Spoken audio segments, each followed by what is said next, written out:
दोस्तों, रावण जैसा राक्षस और महाज्ञानी इस धरती पर कोई नहीं हुआ। उसे जितना अपनी भुजाओं पर घमंड था, उतना ही वो अपने ज्ञान पर गर्व करता था। कहते हैं कि उस वक्त उसके जैसा ज्ञानी पुरुष कोई और नहीं था। रावण का नाम सुनते ही लोग उसकी बुराइयां बताने लगते हैं, लेकिन रावण को इस ब्रह्मांड का सबसे ज्ञानी पंडित कहा जाता है। कहते हैं कि रावण शिवजी का बहुत बड़ा भक्त था। कोई दिन ऐसा नहीं जाता जिस दिन वो शिवजी की आराधना न करे। लेकिन रावण के एक काम ने उसे हमेशा के लिए बुरा बना दिया। सीता माता का अपहरण करके उन्हें अपनी रानी बनाने के ख्वाब देखने वाला रावण शायद भूल गया कि उसने जिस सीता का अपहरण किया है वो अयोध्या के राजा दशरथ की पुत्रवधू हैं। उसका खामियाजा उसे अपने प्राण देकर चुकाना पड़ेगा।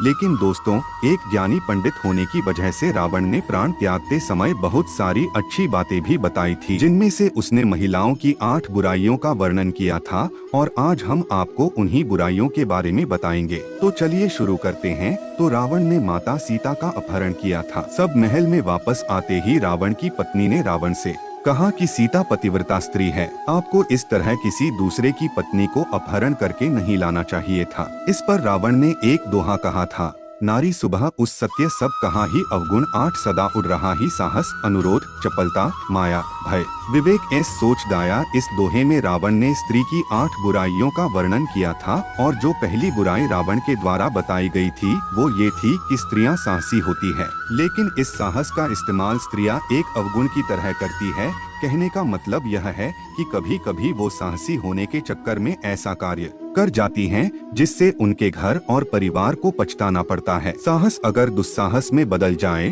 तो फायदे की जगह इसका नुकसान ही उठाना पड़ता है। इसलिए स्त्रियों का साहसी होना एक गुण के समान है। और यह बात रावण ने इसलिए कही थी क्योंकि जब को इस बात का पता चला कि रावण ने श्री राम की धर्म पत्नी सीता जी का हरण कर लिया है तो मंदोदरी बहुत ज्यादा घबरा गई थी और डर गई थी। इस वजह से रावण के महल में प्रवेश करते ही मंदोदरी ने रावण से कहा था कि आप उस वनवासी राम की पत्नी को वापस कर दो, क्योंकि मुझे उस वनवासी से बहुत डर लग रहा है। इस पर रावण ने कहा था कि मंदोदरी, तुम लंकापति रावण की पत्नी हो, तुम्हारा इस तरह डरना लंकापति रावण के लिए एक शर्म की बात है।